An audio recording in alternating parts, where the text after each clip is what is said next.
Okey. Sambungan. Syarat untuk menamakan suatu pemboleh ubah. Kita tengok yang ke-5. Cikgu tengok yang ke-4.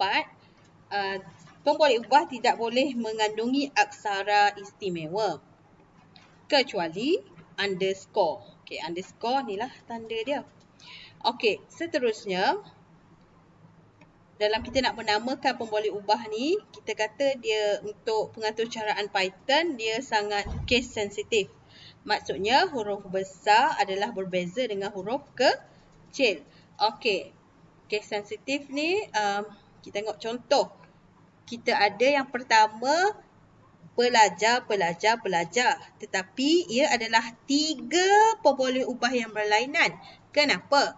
Kita tengok yang pertama. Yang ni pelajar, P dimulai dengan huruf P, huruf besar. Yang tengah ni semuanya huruf kecil.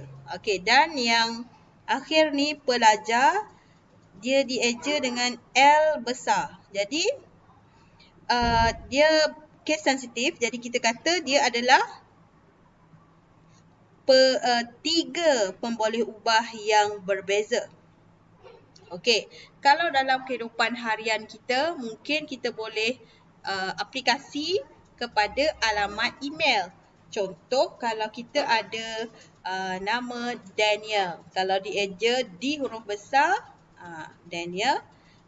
Semua ejaan Daniel huruf kecil dan huruf ejaan Daniel N besar di tengahnya, dia akan mewujudkan 3 alamat email yang berbeza. Okey. Kita sambung. Syarat untuk menamakan suatu pemboleh ubah, dia mestilah nama yang tidak dipilih dari Python keyword. Python keyword ni contoh perkataan bus, kelas. Okey.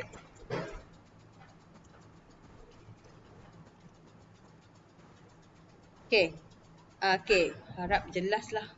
Okey, Python keyword ni maksudnya perkataan ataupun perkataan penting untuk kita bangunkan kod atau cara. Okey.